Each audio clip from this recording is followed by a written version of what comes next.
तो देखिएगा first line क्या है यहाँ पर, we know that the magnetic field produced at a large distance small r from the centre of a circular loop of radius small a along its axis is given by. ये हमने क्या करा था, जो इससे पहले वाला चैप्टर था, इससे पहले वाले चैप्टर में हमने ये करा था कि अगर एक ऐसे सर्कुलर करंट कैरिंग लूप है, ठीक है, यहाँ पर हमने कोई बैटरी लगा रखी है नीचे पॉजिटिव और नेगेटिव टर्मिनल ऐसे, तो अगर कोई सर्कुलर करंट कैरिंग लूप है उसमें इस तरीके से करंट फ्लो कर रहा है, हमने ये कहा कि उस सर्कुलर करंट कैरिंग लूप का जो रेडियस है वो रेडियस अपने स्मॉल ए माना, तो इसका हमने डेरिवेशन करा था, इसका मैग्नेटिक फील्ड निकाला था, और वो मैग्नेटिक फील्ड कितना आया था, B is equal to naught by a square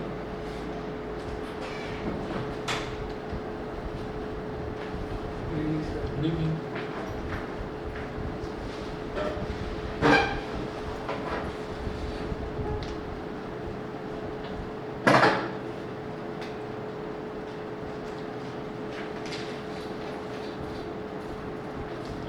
तो इसका हमने एक फॉर्मूला डिराइव करा था, B is equal to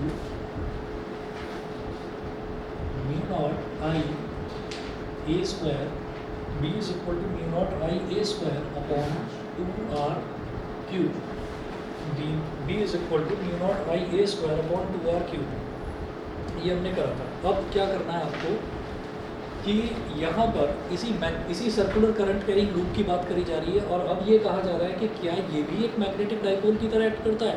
magnetic dipole का मतलब क्या है, मैग्नेटिक डाइपोल मतलब सिंपल मैग्नेट, बार मैग्नेट, मतलब क्या है, इसमें भी कोई नॉर्थ पोल साउथ पोल होते हैं। तो अब क्या करें हम यहाँ पर इसी वाले फॉर्मूले में multiply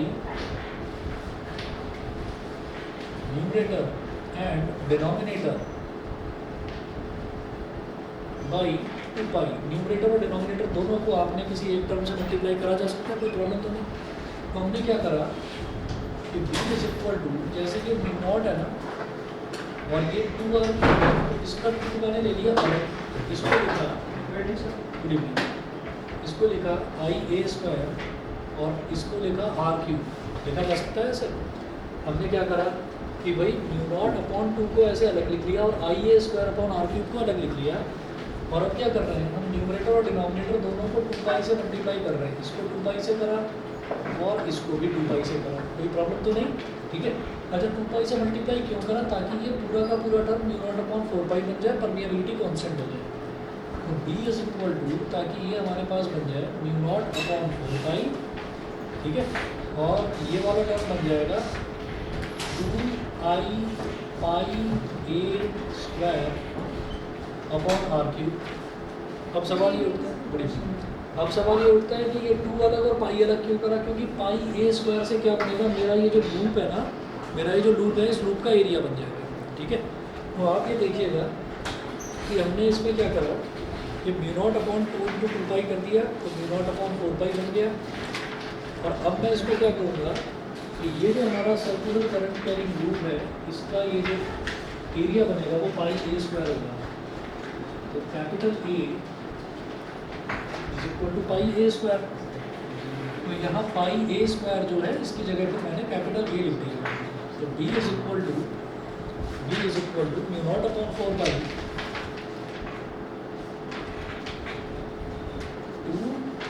2i a upon are cube. यहाँ तक क्लियर है? यहाँ तक चल रहा। अब देखिए इसको मैंने बोल दिया इक्वेशन नंबर 1। मैं हूँ पेज नंबर 14 पर, बिल्कुल टॉप पर हूँ, वहाँ पर यही फॉर्मूला लिखा हुआ है। अब आई क्या है यहाँ पर, करंट इन द लूप, इस लूप में जो करंट फ्लो कर रहा है दैट इज आई, और उसके बाद कैपिटल ए क्या है, पाई ए स्क्वायर, यानी कि एरिया ऑफ दिस लूप। ये जो लूप है इस लूप का एरिया हो गया कैपिटल। गुड इवनिंग, बैठिए। उसके बाद देखिएगा पेज नंबर 14 पर ही हमने ये फॉर्मूला डिराइव करने के बाद में फिर जो नेक्स्ट पॉइंट लिखा हुआ है वो देखिए। On the other hand the electric field of an electric dipole at any axial point lying far away from it is given by, at any axial point lying far away from it is given by, जो electric field होता है, मैं compare करूँगा अभी magnetic field और electric field. Magnetic field और electric field analogous है, बहुत सारी चीज़ें उसमें कंपेयर करी जा सकती हैं। तो कंपैरिजन कैसे करेंगे? इलेक्ट्रिक फील्ड जब एक इलेक्ट्रिक डाइपोल का निकाला जाता है तो वो क्या होता है, अभी तक मैं ये प्रूव नहीं कर पाया कि ये जो करंट कैरिंग लूप है ये एक मैग्नेटिक डाइपोल है, अभी मैंने प्रूव नहीं करा इस चीज़ को, ठीक। लेकिन मैं अब एक इलेक्ट्रिक डाइपोल का इलेक्ट्रिक फील्ड क्या था वो लिख रहा हूँ यहाँ पर। वो था 1/4πε0 2p upon are cube, 1/4πε0 2p upon are cube. यहाँ पर देखिएगा ये जो 1/4πε0 है इसको बोलते हैं परमिटिविटी ऑफ फ्री स्पेस। यहाँ मैग्नेटिक फील्ड में परमिटिविटी की जगह आ जाता है परमिएबिलिटी, ठीक है, दोनों कॉन्स्टेंट्स हैं। परमिटिविटी भी क्या कहती है कि किसी भी चीज़ को आप उस इलेक्ट्रिक फील्ड में कितना परमिशन दे सकते हैं। परमिटिविटी का मतलब है कितना परमिशन दे सकते हैं, कोई भी चीज़ किसी इलेक्ट्रिक फील्ड में किस हद तक एंटर कर सकती है या नहीं कर सकती। परमिएबिलिटी का मतलब क्या है कि यहाँ पर क्या है कि कोई भी चीज़ किसी भी मैग्नेटिक फील्ड में कितना हद तक एंटर कर सकती है या नहीं कर सकती। तो ये दोनों चीज़ें बिल्कुल सेम है, ठीक है। अच्छा, उसके बाद ये जो 2 है ये इधर भी है ये इधर भी है। आर क्या है? जिस डिस्टेंस पर हम इलेक्ट्रिक फील्ड निकालना चाहते हैं। यहाँ आर क्या है? जिस डिस्टेंस पर मैं मैग्नेटिक फील्ड निकालना चाहता हूँ। तो भाई आई ए और पी ये दोनों टर्म कुछ एक जैसी नज़र आती है, ठीक है। तो ये जो पी है ये पी क्या था? ये पी था electric dipole movement, electric dipole movement, ठीक है। तो ये जो आई ए है it will be called magnetic dipole movement, it will be called magnetic dipole movement. जो चीज़ मैं यहाँ बता रहा हूँ अगर उसमें से कोई भी चीज़ आपको नोट्स में ना मिले तो चाहे तो नोट कर लूँगा साइड में, वैसे सब कुछ लिखा हुआ है। अब देखिएगा इसी को इक्वेशन नंबर 2 बोला गया, 2p/r³ वाली को इक्वेशन नंबर 2 बोला गया। तो where P is electric dipole moment of the electric dipole. On comparing equation 1 and 2, we note that both B and E have same distance dependence 1/r³। अगर मैं B और E को compare करता हूँ तो वो r³ पर यानी कि जो डिस्टेंस है उस पर इन्वर्सली डिपेंड कर रहे हैं, इन्वर्सली प्रोपोर्शनल है ना, अपॉन में आ रहा है r³ उधर भी और इधर भी। अच्छा, उसके बाद है this suggest that a circular current loop behaves as a magnetic dipole of magnetic moment m is equal to IA। तो ये मैग्नेटिक डाइपोल मूवमेंट हो गया m is equal to IA। Electric field में इलेक्ट्रिक डाइपोल मूवमेंट होगा तो भाई magnetic field में magnetic dipole movement ही तो होगा, तो उसको हमने बोल दिया m is equal to IA। इस तरह से ये कहा जा सकता है कि एक सर्कुलर करंट कैरिंग लूप एक मैग्नेटिक डाइपोल की तरह बिहेव करती है। मैग्नेटिक डाइपोल की तरह बिहेव करती है तभी तो मैग्नेटिक डाइपोल मूवमेंट हम कैलकुलेट कर पाए उसका। तो वो कैसे कैलकुलेट करा? कंपैरिजन से कैलकुलेट करा। m is equal to कितना आ गया? IA। क्लियर? अच्छा जी, तो इसी तरीके से m is equal to IA है। यहाँ पर वेक्टोरिकली अगर लिखने की बात आए तो वेक्टोरिकली इसको ऐसे लिखा जा सकता है m vector is equal to I A vector, m vector is equal to I A vector, इस तरह से लिखा जा सकता है इसको। Thus the magnetic dipole moment of any current loop is equal to the product of the current and its loop area। ठीक है, ए के ऊपर वेक्टर साइन किस वजह से लगाया है? क्योंकि ए जो है हमारा वो एरिया वेक्टर होता है, एरिया जो है एरिया एक वेक्टर होता है। ये चीज़ हमने फिजिक्स में ही पढ़ी है, ठीक है। चलिए जी, ये हो गया, यहाँ तक सभी को क्लियर है? चलिए इसके बाद देखेंगे अगला टॉपिक है magnetic dipole movement of a revolving electron. बस 1 मिनट रुक जाइए, लास्ट टू लास्ट ईयर ये सिलेबस में नहीं था, मैं एक बार चेक कर दूँगा उससे। अक्षत क्लियर है? Yes sir, clear. ठीक है।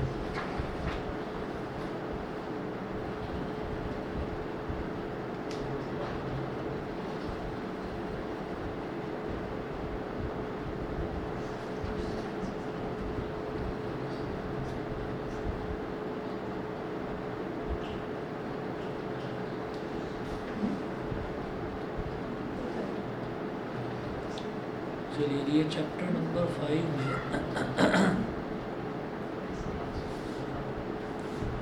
Chapter number 5 magnetism of matter, magnetic field and magnetic dipole movement along its axis perpendicular, torque हो गया। टॉर्क के बाद है मैग्नेटिक फील्ड लाइंस, फिर मैग्नेटिक प्रॉपर्टीज़ है, magnetic dipole movement, torque on a magnetic dipole in a uniform magnetic field. Dipole moment of revolving electron. अच्छा chapter number 6 में देखते हैं, इसमें भी नहीं है। और रिवॉल्विंग इलेक्ट्रॉन, ठीक है बेटा, एक काम करिए, ये वाला टॉपिक छोड़ दो, रिवॉल्विंग इलेक्ट्रॉन वाला, क्योंकि चैप्टर 4 और 5 में कुछ टॉपिक मिक्सड है ना, तो 4 में दे रखा है रिवॉल्विंग इलेक्ट्रॉन और ना ही आपका 5th में। तो ये वाला आप क्रॉस लगा दो, इसको काट दो, magnetic dipole moment of revolving electron, ये नहीं करना है। और इसी तरीके से जो अगला टॉपिक है, हाँ जी, एसी चैप्टर, हाँ एसी वाला, उसमें वो फेजर डायग्राम वगैरह बनवा रहे हैं ना, वो थोड़ा सा टफ लग रहा होगा। इसके बाद मेरे को इलेक्ट्रोमैग्नेटिक इंडक्शन कराना है। इलेक्ट्रोमैग्नेटिक इंडक्शन ज़्यादा से ज़्यादा 1 हफ्ते का चैप्टर है। एग्ज़ाम कब है? वो पता नहीं कैसे उन्होंने, देखिए इसमें इलेक्ट्रोमैग्नेटिक इंडक्शन भी लिखा हुआ है यहाँ पर सीधे। इसमें फैराडेज लॉ है, इंड्यूस्ड ईएमएफ है, करंट है, लेंज लॉ है, सेल्फ एंड म्यूचुअल इंडक्टेंस। इसमें टाइम लगता है, 2 क्लास में कैसे पढ़ेंगे। एसी में, एसी चैप्टर में लगेगा मेरे को 15 तारीख, 15-16 तारीख तक पहुँचेगा। एग्ज़ाम कब है? 15 को ही है। फेजर डायग्राम में प्रॉब्लम आ रही है? अच्छा सभी के में आ रहा है कि एसी? हाँ इंडक्शन तक आ रहा है, इंडक्शन तो मैं कराऊंगा। एक क्लास ले लेते हैं फेजर डायग्राम की, फेजर डायग्राम की एक क्लास ले लूँगा, बहुत इंटरेस्टिंग है और बड़ा आसान है, बस एक बार समझ में आ जाए। वो सर्किट्स में प्रॉब्लम आ रही होगी ना, RC circuit, RLC circuit, RL circuit, अरे बड़ा आसान है, मैं बता दूँ कि कहाँ करंट लैग कर रहा है, कहाँ करंट लीड कर रहा है, वो वाली चीज़ मैं बता दूँ।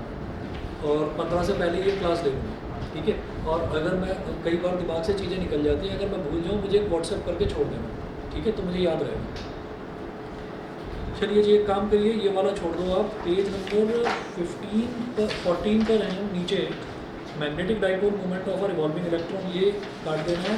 पेज नंबर 15 पूरा कट जाएगा, पेज नंबर 16 भी कट जाएगा, पेज नंबर 17 भी कट जाएगा, बोहर मैग्नेट ऑन भी नहीं है।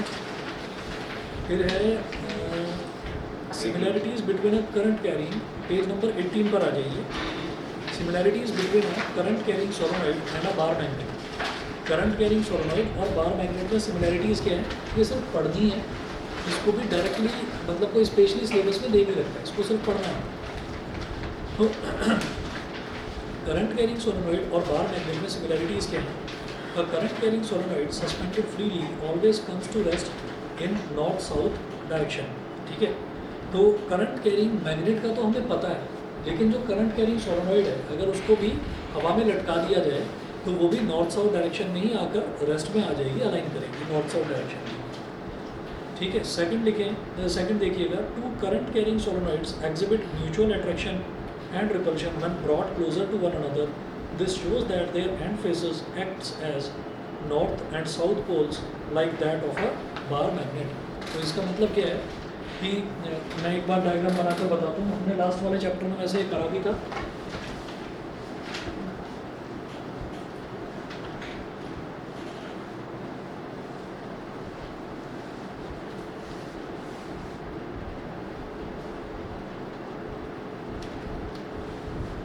जैसे अगर हमारे पास कोई सोलेनॉइड है,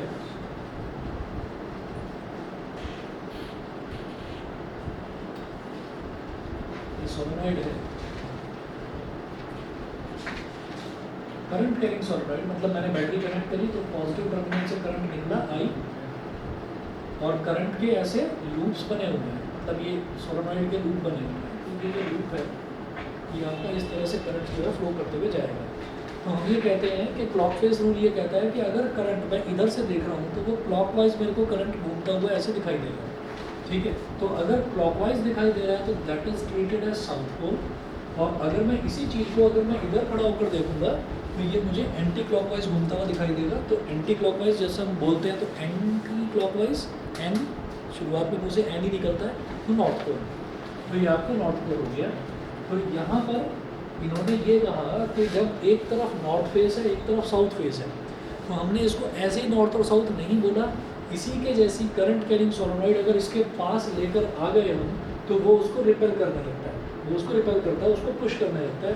तो इससे ये समझ में आता है कि ये जो करंट कैरिंग सोलेनॉइड है ये भी एक मैग्नेट की तरह बिहेव कर रहा है, जहाँ पर नॉर्थ पोल को अपने से दूर रिपेल कर रहा है। चलिए, ये हुआ आपका second point of similarity between a solenoid and a magnet. अच्छा, उसके बाद थर्ड पॉइंट देखें। Figure a shows the lines of force of a bar magnet, while figure b shows the lines of force of a finite solenoid. These two patterns have a striking resemblance. The striking resemblance है कि भाई north से south की तरफ तो बाहर जो magnetic field lines हैं वो बाहर तो नॉर्थ से साउथ की तरफ ट्रैवल करेंगी और अंदर साउथ से नॉर्थ की तरफ ट्रैवल करेंगी। तो ये दोनों डायग्राम्स में आपको दिखाई दे रहा है कि बिल्कुल सेम इनका जो है मैग्नेटिक फील्ड लाइंस का पैटर्न बिल्कुल सेम है। उसके बाद चौथा पॉइंट देखें। चौथा पॉइंट है the magnetic fields of both the bar magnet and current carrying solenoid at any far away axial point are given by the same expression. तो अगर मैग्नेटिक फील्ड चाहे बार मैग्नेट का निकाला जाए चाहे सोलेनॉइड का निकाला जाए, दोनों की वजह से जो मैग्नेटिक फील्ड है वो यही होता है कि B axial is equal to, अभी जो इससे पहले वाले डेरिवेशन में करा था, यू नॉट अपॉन 4 पाई, क्या करा था हमने, 2IA अपॉन आर क्यू, और वो IA ही तो मैग्नेटिक मोमेंट था, तो IA को हमने m बोल दिया था, 2IA की जगह m, तो 2m अपॉन आर क्यू। तो ये चार आपके रिजेम्बलेंस के इसमें पॉइंट्स हैं। उसके बाद देखिएगा गॉस लॉ इन मैग्नेटिज्म। अक्षर क्लियर है यहाँ तक? Yes, sir, clear. ठीक है। उसके बाद देखिएगा गॉस लॉ इन मैग्नेटिज्म। तो इलेक्ट्रिसिटी वाला जैसे गॉस लॉ था, इलेक्ट्रिसिटी में गॉस लॉ क्या था, याद है किसी को? कितना? Electric field into area, electric field into area या कुछ ऐसे Q तो by नहीं था? epsilon। Q by epsilon। ठीक है। तो इसमें क्या होता है कि गॉस लॉ में हमने ये देखा था कि इलेक्ट्रिक फील्ड में जो गॉस लॉ देखा था उसमें क्या था कि इलेक्ट्रिक फ्लक्स जो होता है, इलेक्ट्रिक फ्लक्स क्या होता है, it is 1 upon epsilon naught times the charge enclosed in that area. ठीक है। और 1 upon epsilon naught times into charge, मतलब 1 upon epsilon not into Q, तो Q अपॉन एप्सिलॉन नॉट हो जाता है। तो फाई को हम बोल देते थे Q अपॉन एप्सिलॉन नॉट। ये था गॉस लॉ इन इलेक्ट्रोस्टैटिक्स। अब हम देख रहे हैं गॉस लॉ इन मैग्नेटिज्म।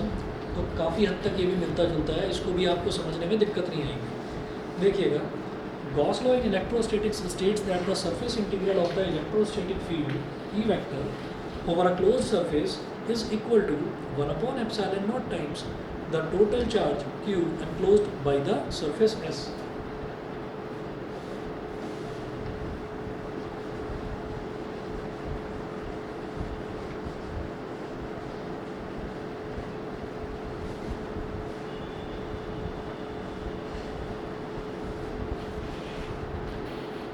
तो ये गॉस लॉ था इलेक्ट्रोस्टैटिक्स का।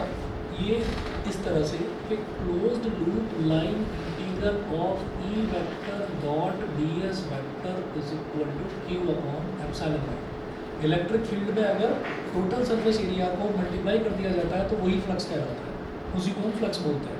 ठीक है। ऐसा ही मैं मैग्नेटिज्म में भी करने वाला हूँ कि जब मैग्नेटिक फील्ड को एरिया में मल्टीप्लाई कर देते हैं तो वो मैग्नेटिक फ्लक्स बन जाता है। इलेक्ट्रिक फ्लक्स को सिंप्लीफाई बोलते हैं, मैग्नेटिक फ्लक्स में बस क्या करना है, फाई के नीचे हम लगाना है कि मैग्नेटिक फ्लक्स की बात होती है। आगे चलते हैं। Suppose that the closed surface S encloses an electric dipole which consist of 2 equal and opposite charges. हमने माना कि जिस क्लोज्ड सरफेस की हम बात कर रहे हैं उस क्लोज्ड सरफेस के अंदर कोई एक इलेक्ट्रिक डाइपोल रखा हुआ है। इलेक्ट्रिक डाइपोल का मतलब क्या है कि उसमें इक्वल और opposite charges are separated by a small distance. ठीक है। Then the total charge enclosed by capital S is 0, so that the surface integral of the electrostatic field of a dipole over the closed surface is also 0. तो हमने ये कहा कि closed surface encloses an electric dipole which consists of 2 equal and opposite charges। समझ रहे हैं मेरी बात को? 2 इक्वल और अपोजिट चार्जेस हैं। ठीक है। तो ये जो phi is equal to Q upon epsilon naught है, तो यहाँ पर Q का मतलब क्या है कि total charge enclosed bye a surface. एक सरफेस के अंदर एक डाइपोल रखा हुआ है, तो डाइपोल का मतलब क्या है कि भाई उसमें एक चार्ज प्लस Q है, एक चार्ज माइनस Q है, तो टोटल चार्ज कितना हो गया, प्लस Q माइनस Q 0। ठीक है। और 0 अपॉन एप्सिलॉन नॉट क्या हो गया, 0। ठीक है। तो भाई मैग्नेटिज्म का गॉस लॉ इतना आसान है कि उसमें आप एक सिंगल जो पोल है वो तो रख ही नहीं सकते, नॉर्थ पोल तो रख ही नहीं सकते। आपको नॉर्थ रखना है तो नॉर्थ के साथ साउथ रखना है, और नॉर्थ के साथ साउथ रखना है तो नॉर्थ और साउथ तो इक्वल एंड अपोजिट पोल्स हो गए, equal and opposite pole strength होती है उसकी। तो यहाँ पर जो गॉस लॉ होता है, गॉस लॉ में जो मैग्नेटिक फ्लक्स है वो हमेशा ज़ीरो ही आता है इस वजह से, क्योंकि वहाँ पर मैं क्या करता था इलेक्ट्रिक फील्ड में, वहाँ तो मैं चार्ज अलग अलग ले सकता था, पॉजिटिव चार्ज अलग ले सकते थे, नेगेटिव चार्ज अलग ले सकते थे। तो आप ये देखिए यहाँ पर तो मैं अलग अलग ले ही नहीं सकता, तो इस वजह से वो ज़ीरो ही होगा। सुनिएगा, now a magnetic field is produced only by a magnetic dipole. Magnetic dipole जब मैं बार बार बोलता हूँ तो मैं एक सिंपल मैग्नेट की बात करता हूँ, सिंपल बार मैग्नेट की बात करता हूँ। डाइपोल का मतलब क्या है, उसमें एक नॉर्थ पोल भी है और एक साउथ पोल भी है।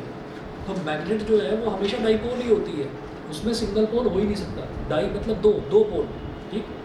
तो magnetic field is produced only by a magnetic dipole because isolated magnetic poles do not exist. Isolated मतलब अलग अलग magnetic poles do not exist. So the above equation for a magnetic field can be written as, आ जाओ जी page number 20 पर, कि ये जो है it can be written as surface integral of B vector dot ds vector is equal to 0, ठीक है। तो ये हमारा गॉस लॉ इन मैग्नेटिज्म हो गया, बस इतना, ठीक है। तो गॉस लॉ इन मैग्नेटिज्म अगर आपसे पूछा जाए तो ये जो फॉर्मूला लिखा हुआ है इक्वेशन नंबर 3, इससे पहले वाला जो पॉइंट है उस पर स्टार मार्क कर लीजिए। वो पहले वाला पॉइंट आप भले ही पूरी थ्योरी ना लिखें, पहले वाला पॉइंट जरूर लिखें, ठीक है। पेज नंबर 19 पर जो बिल्कुल नीचे पॉइंट लिखा हुआ है वो पॉइंट जरूर लिख देना, क्योंकि जो हमारे आइसोलेटेड मैग्नेटिक पोल्स हैं वो कभी एग्जिस्ट करते ही नहीं हैं, और जब वो कभी एग्जिस्ट करते ही नहीं हैं तो हमारा जो चार्ज है, जो टोटल चार्ज है, वो टोटल चार्ज हमेशा जीरो होगा, ठीक है। उसके बाद आप ये देखिए, और the net magnetic flux through a closed surface is zero. ये जो और करके लिखा हुआ है ये गॉस लॉ इन मैग्नेटिज्म की डेफिनेशन है। The net magnetic flux through a closed surface is zero, ये भी लिखा जा सकता है। If a number of magnetic lines of force enter a closed surface, then an equal number of lines of force must leave that surface. तो यहाँ पर बस इसमें आप गॉस लॉ में एक ये डायग्राम और बना दें, ठीक है। कि ये एक कोई सरफेस है और उस सरफेस से जो मैग्नेटिक लाइंस ऑफ फोर्स हैं वो ऐसे बाहर निकलेंगे। बस मतलब क्या होता है कि कोई भी टॉपिक है तो उसमें हमको डायग्राम बनाकर दिखा देना होता है, तो डायग्राम दिखा देना कि किसी एक, हमने मैग्नेटिक लाइंस ऑफ फोर्स तो देखी है, किसी सरफेस से मैग्नेटिक लाइन ऑफ फोर्स कैसे निकलेंगी बाहर, कैसे बाहर निकलेंगी उस सरफेस से। हो सकता है पीछे से कहीं से आ रही हो सकता है पीछे से कहीं से आ रही हो, किसी नॉर्थ पोल से आ रही हो और ढूंढती हुई जा रही हो किसी साउथ पोल को, ठीक है। इस तरह से वो निकलेगी, चाहे तो ये डायग्राम दिखा देना, चाहे मत दिखा, ठीक है। गॉस लॉ मैग्नेटिज्म सिर्फ इतना सा। उसके बाद भाई ये अर्थ वाला मैग्नेटिज्म, ये भी मैं एक बार वेरीफाई करना चाह रहा हूँ ये है या नहीं है, क्योंकि लास्ट ईयर ये भी नहीं था। अच्छा, आप लोगों के ना मोबाइल फ़ोन में अभी मैं आज ना मुझे रिमाइंड करा देना, मैं भेज ही दूँगा ये PDF, इसकी बार बार ज़रूरत पड़ती है सिलेबस की।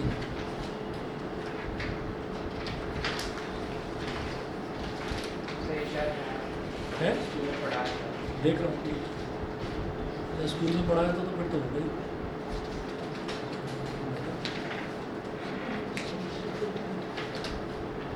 नहीं है भाई,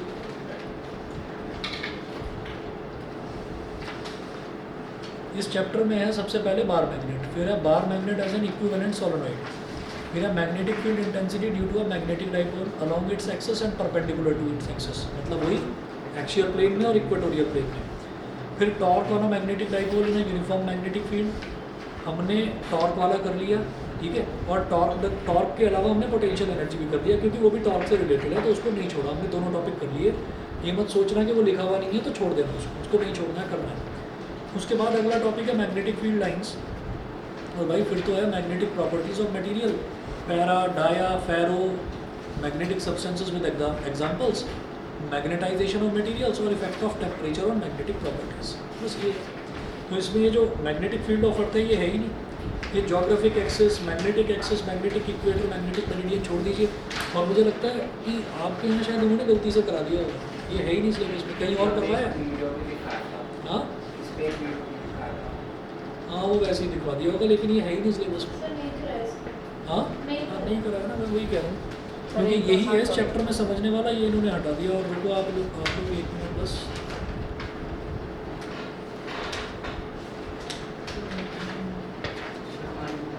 हाँ अभी देखो,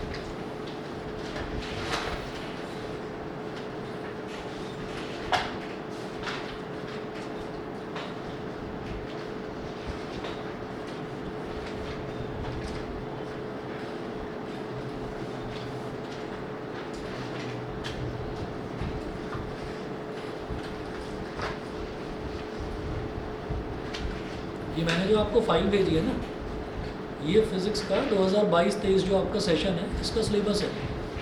और इसमें जब आप देखोगे इसको, तो आपको पेज नंबर, शुरुआत के जो 11 पेजेस हैं वो इग्नोर कर देना, वो 11th क्लास का है।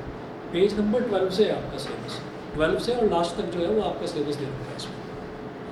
ठीक है, तो हम 5वां चैप्टर कर रहे हैं, मैग्नेटिज्म एंड मैटर।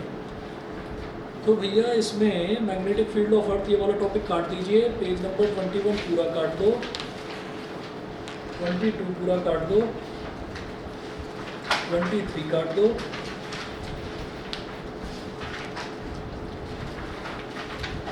अच्छा जी। सर न्यूट्रल पॉइंट कितना चाहिए? न्यूट्रल पॉइंट वगैरह कुछ भी नहीं है, हटा दो, ये सब मैग्नेटिक फील्ड ऑफ अर्थ में है। फिर इंटेंसिटी ऑफ मैग्नेटाइजेशन है हमारे पास। अच्छा, जो मैग्नेटिक मटेरियल्स वाला टॉपिक तो मैंने इसमें नोट्स में इंक्लूड कर नहीं रखा, हिस्टेरिसिस भी नहीं है। अब तो सीधा आप पेज नंबर 24 पर आइए बस। पेज नंबर 24, पेज नंबर 24 में ये है some important terms used to describe magnetic properties of materials. Magnetic properties of materials, तो इसमें पहला देखिएगा मैग्नेटाइजिंग फील्ड, क्योंकि इसमें मैग्नेटाइजेशन है सिलेबस में। तो मैग्नेटाइजेशन करने के लिए मुझे मैग्नेटाइजेशन फील्ड इंटेंसिटी और इंटेंसिटी ऑफ मैग्नेटाइजेशन, ये दोनों टॉपिक करने ज़रूरी है। तो ये जो 4-5 टर्म्स हैं ये कर लेते हैं। Some important terms used to describe magnetic properties of materials. तो पहला है magnetising field. The magnetic field that exist in vacuum and induces magnetism is called magnetizing field। कोई भी मैग्नेटिक फील्ड जो कि वैक्यूम में एग्जिस्ट करता है और मैग्नेटिज्म इंड्यूस कर देता है, इंड्यूस करने का मतलब क्या है, मैग्नेटिज्म प्रोड्यूस कर देता है, तो उसको हम मैग्नेटाइजिंग फील्ड बोल देते हैं। For example, for a toroidal solenoid having n turns per unit length, the magnetic field set up in the solenoid is given by B0 is equal to B0 Ni।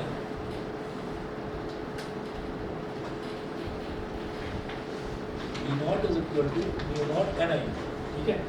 तो this field is called the magnetising field caused by the so called free current in the solenoid. तो हम ये बोलेंगे कि ये मैं जो B0 जो हम लगा देते हैं ना, कहीं पर भी जो हम O लगा देते हैं, 0 लगा देते हैं, ये हमेशा वैक्यूम के लिए लगाते हैं। तो मैग्नेटाइजिंग फील्ड क्या है आपका, जो मैग्नेटिक फील्ड है विच एग्जिस्ट इन वैक्यूम, जो वैक्यूम में एग्जिस्ट करता है, that is called magnetising field. Magnetic field क्या होता है, वो तो B होता है ना, सिंपल B। तो मैग्नेटाइजिंग फील्ड में और मैग्नेटिक फील्ड में ये अंतर है कि अगर मैग्नेटिक फील्ड आपका वैक्यूम में एग्जिस्ट कर रहा है तो that is called magnetising field. अच्छा जी, इसके बाद नोट करिएगा, अगला देखिए magnetic induction. The total magnetic field inside a magnetic material is the sum of the external magnetising field and the additional magnetic field produced due to magnetisation of the material and is called magnetic induction B vector.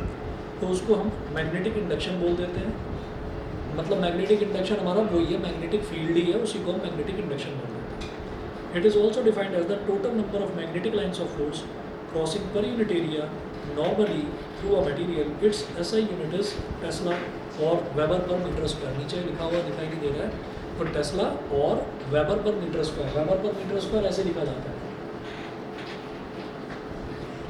Weber per metre square, WB इसको weber per metre square. Next देखिएगा magnetising field intensity.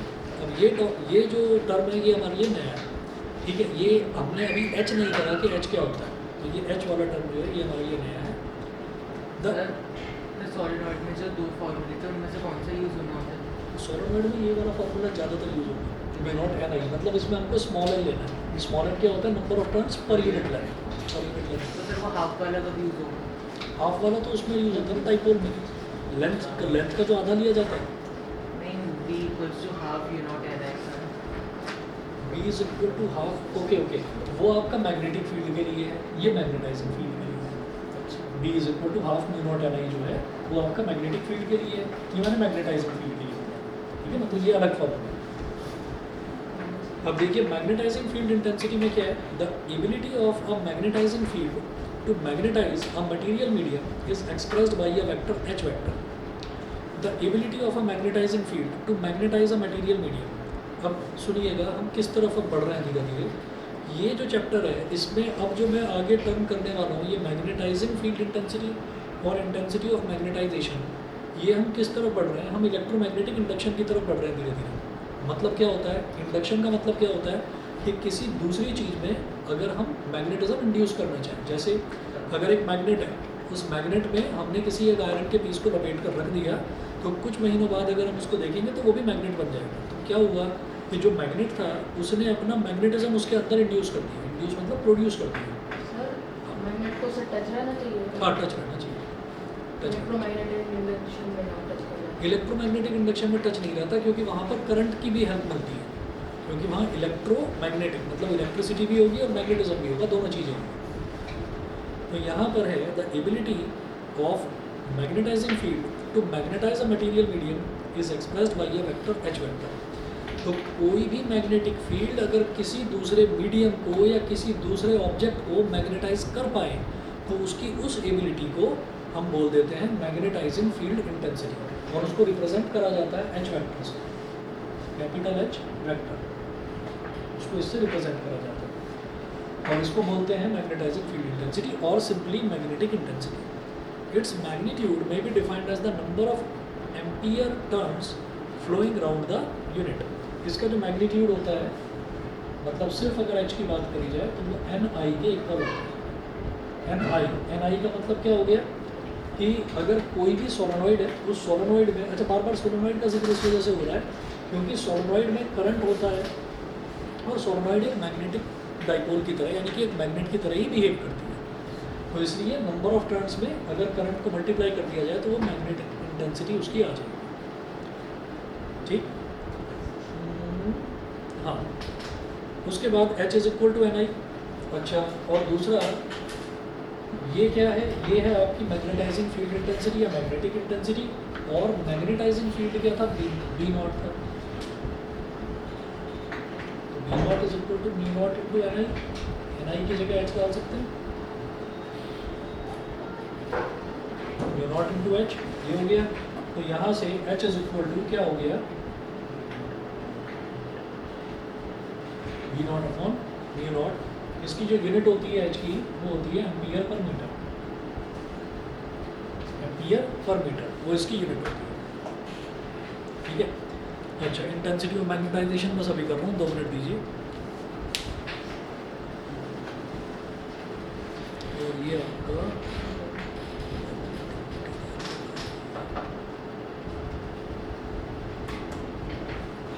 अभी आप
चलिए जी, अब जरा देखिएगा intensity of magnetisation. The intensity of magnetisation, जैसा कि नाम से समझ में आ रहा है, मैग्नेटाइजेशन का मतलब क्या है कि एक मैग्नेट जो है वो किसी दूसरे मीडियम में, या मीडियम का मतलब क्या हो गया, सराउंडिंग मीडिया उसका, या फिर किसी दूसरे ऑब्जेक्ट को जिसको उसके साथ टच करके रखा जाता है, तो उसमें कितना मैग्नेटाइज उसको वो कर पाता है। तो अब जो अगला टॉपिक है that is intensity of magnetisation, मतलब कितना ज़्यादा वो उसको मैग्नेटाइज कर पाता है, that is called its intensity. ठीक है, तो the magnetic movement developed per unit volume of a material when placed in a magnetising field is called intensity of magnetisation और सिंपली मैग्नेटाइजेशन। तो इसका फॉर्मूला क्या है, मैथमेटिकल फॉर्मूला है इसका, इसको कैपिटल एम से रिप्रेजेंट करेंगे।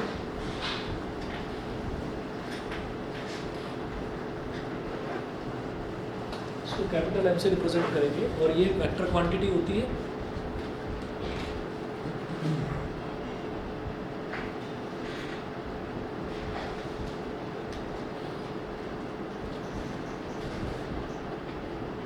Capital M vector is equal to small m vector upon we.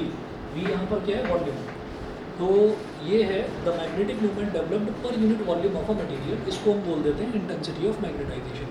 तो हमने दो नए टर्म्स देख लिए, एक तो मैग्नेटिक इंटेंसिटी और एक इंटेंसिटी ऑफ मैग्नेटाइजेशन। ठीक, और ये हमारा क्या था, ये था मैग्नेटाइजिंग फील्ड, और जो बी होता है, नॉर्मल जो बी होता है, that is called magnetic field. ठीक है, अच्छा जी, इसके बाद आप देखिएगा कि यहाँ पर हमने ये कहा कि अगर इसका सिर्फ मैग्नीट्यूड की बात करी जाए तो वेक्टर का साइन हटा दो, तो सिर्फ मैग्नीट्यूड की बात करी जाए तो एम अपॉन बी। एम क्या है, मैग्नेटिक मूवमेंट, और मैग्नेटिक मूवमेंट को हम लिखेंगे Q इंटू 2L। ये समझ गए, ये समझ गए, नहीं समझे?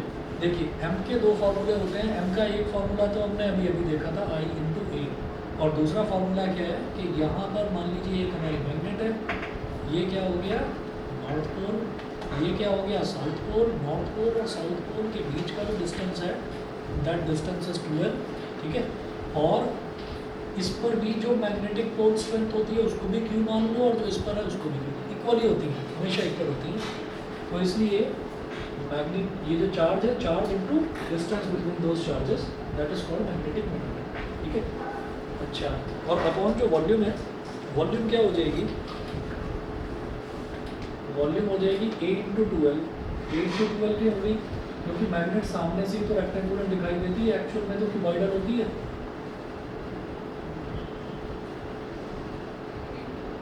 इन्होंने बोला कि इसकी जो लेंथ है, इसकी लेंथ तो 2L है, और ये जो इधर वाला जो एरिया ऑफ क्रॉस सेक्शन है, ये कैसे बनेगा, इसको ब्रेथ मान लो और इसको क्या मान लो, हाइट मान लो, तो इन दोनों के मल्टीप्लिकेशन से बनेगा area of cross section. Breadth और हाइट के मल्टीप्लिकेशन से तो वो मेरे को पहले से ही दे रखा है स्मॉल ए, उसको बोल दिया स्मॉल ए। तो स्मॉल ए में अगर 2L को मल्टीप्लाई करते हैं, मतलब ब्रेथ और हाइट में अगर लेंथ को मल्टीप्लाई करते हैं तो वॉल्यूम आ जाएगा। तो वही लिखा है ए इंटू 2L। ठीक है, अब ये करा क्यों गया है, ताकि 2L से 2L कैंसिल आउट हो जाए। तो ये जो आपका इंटेंसिटी ऑफ मैग्नेटाइजेशन है, ये Q अपॉन ए आ जाता है इस तरह से। ठीक है, देयरफॉर अब आगे मेंशन भी कर रखा है कि 2L is length of magnet and A is cross sectional area of magnet. Therefore, intensity of magnetization may also be defined as the pole strength developed per unit cross-sectional area of a material. तो pole strength per unit cross-sectional area of a material, इसको क्या बोलते हैं, intensity of magnetization। समझ गया? ठीक है, इसके बाद अगला देखिएगा, अगला टर्म है मैग्नेटिक परमिएबिलिटी। मैग्नेटिक परमिएबिलिटी, इसमें क्या है, सीधा सीधा the magnetic permeability of a material may be defined as the ratio of its magnetic induction capital V to the magnetic intensity। तो B और H का जो रेशियो होता है वो हमारा मैग्नेटिक परमिएबिलिटी होता है। बस इतना।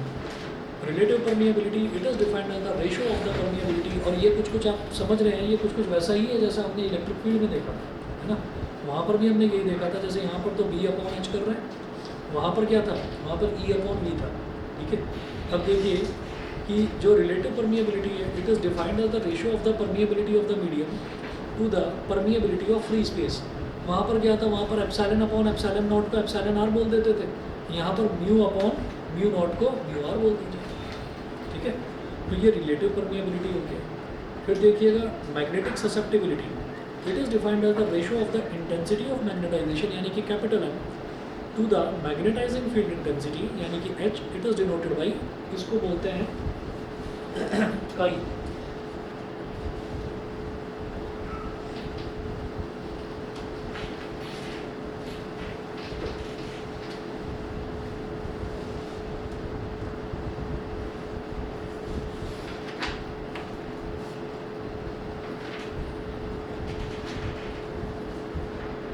इसको बोलते हैं जी काई।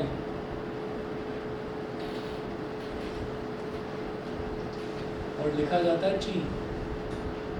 ये वही चीज़ है जो आपने ग्रेटर नोएडा जाते हैं ना, वहाँ पर देखा होगा वो सेक्टर काई, सेक्टर अल्फा, बीटा, तो ये सारे के सारे ग्रीक अल्फ़ाबेट्स यूज़ करे उन्होंने। Sector A B C D E F G H ये कम पड़ गए थे, ठीक है, तो उन्होंने फिर वो ग्रीक वाले यूज़ करे। नोएडा में यूज़ हो गए थे ना वो सारे, तो ग्रेटर नोएडा में सारे के सारे अल्फ़ाबेट्स ये वाले यूज़ करेंगे। तो ये जो ची है इसी को काई बोलते हैं, और ये ऐसे बनाया जाता है, और यहाँ पर एम लिख दिया, तो एम मतलब magnetic susceptibility. Magnetic susceptibility is defined as intensity of magnetisation upon magnetising field, magnetic intensity of magnetisation upon magnetic intensity. उसके बाद देखिएगा जी एट्थ जो टर्म है, relation between magnetic permeability and magnetic susceptibility. Magnetic permeability क्या है, mu, और magnetic susceptibility क्या है, काई M.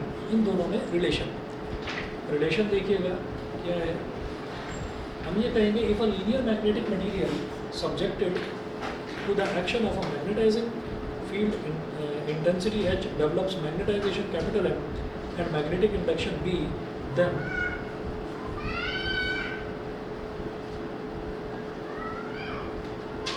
B is equal to mu naught H plus M। B is equal to mu naught H plus M, ये कहाँ से आ गया? B is equal to mu naught H तो समझ में आ रहा है, ठीक है ना, mu naught H तो समझ में आ रहा है, M कहाँ से आ गया? हमने ये कहा कि mu naught H तो उस मैग्नेटिक फील्ड की वजह से हुआ, और ये M क्या है, ये वो है कि उसने आसपास मैग्नेटाइज कितना कर दिया, आसपास के एरिया को मैग्नेटाइज कितना कर दिया, समझ गए भाई। H क्या हो गया, H तो उसका H तो उसका मैग्नेटिक इंटेंसिटी हो गया, और जो M है वो M क्या हो गया, इंटेंसिटी ऑफ मैग्नेटाइजेशन, कि भाई वो आसपास कितना मैग्नेटाइज कर रहा है, तो टोटल निकाल लिया इस तरह से हमने B। नहीं तो मैं उसको सिर्फ और सिर्फ बी नॉट बोल देता, नहीं तो उसको मैं बी नॉट बोल देता। तो ये B is equal to mu naught into H plus M हो गया। इसके बाद क्या करा कि बट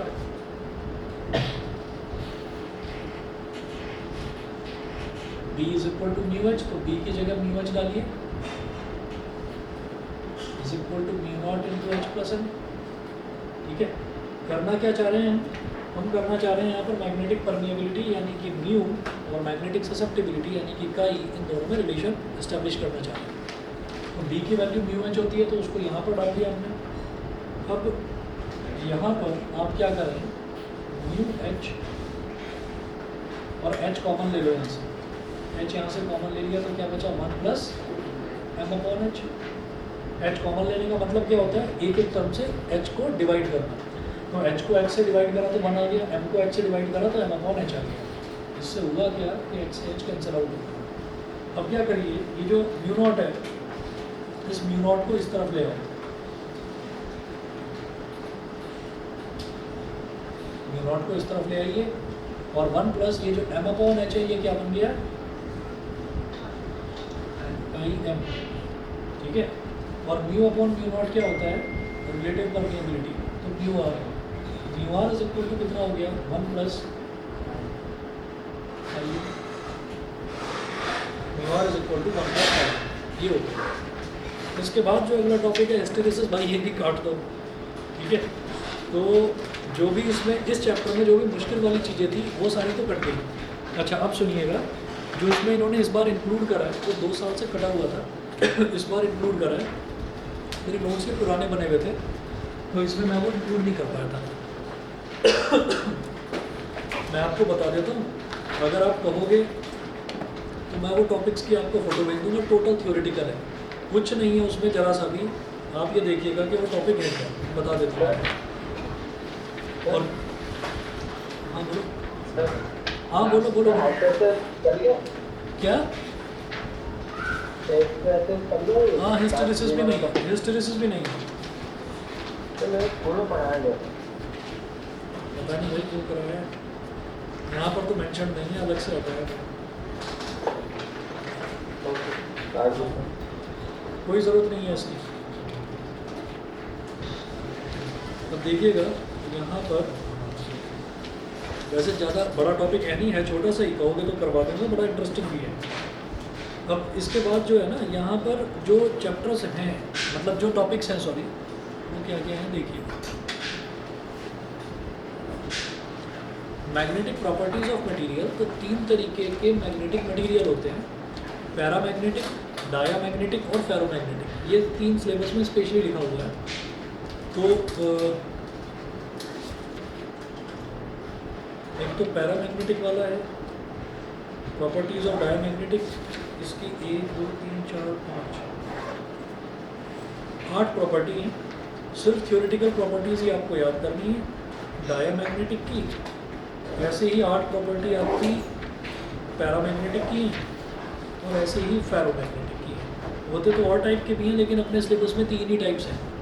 तो अगर आप कहेंगे तो इसका एक नॉर्मल सा टेबल है, या तो मैं वो टेबल बनाकर भेज दूँ या वो 8 पॉइंट्स लिखकर आपको भेज दूँ। मतलब वो सीधा रटना ही है, उसमें कुछ और कुछ भी ऐसा नहीं है कि आपको समझना पड़ेगा, ठीक है। तो यही करना है। उसके बाद इन्होंने बोला इफेक्ट ऑफ टेम्परेचर वाला जो है ये टॉपिक और मैंने इंक्लूड करा, ठीक। तो ये वाला टॉपिक आपको देखकर बता दूंगा कि कौन सा टॉपिक है, ठीक है। तो ये करते हैं नेक्स्ट क्लास में, आज इतना ही कर लीजिए। मतलब इस चैप्टर में हमारा बहुत कम बचा हुआ है। आप ये समझ लीजिए कि शायद कल मैं क्लास लूँगा तो कल खत्म करवा दूँगा इसमें, फिर इलेक्ट्रोमैग्नेटिक इंडक्शन करवा दूँगा। और ये जो नेक्स्ट वीक है इसमें आपको फेजर डायग्राम वाला देर पे छोड़ो, मैं करा दूँगा, ठीक है। हाँ एसी में जो फेजर डायग्राम वाला है ना, जो परेशान करता है थोड़ी, जो परेशान करता है वो करवा दूँगा, ठीक है। Thank you, sir.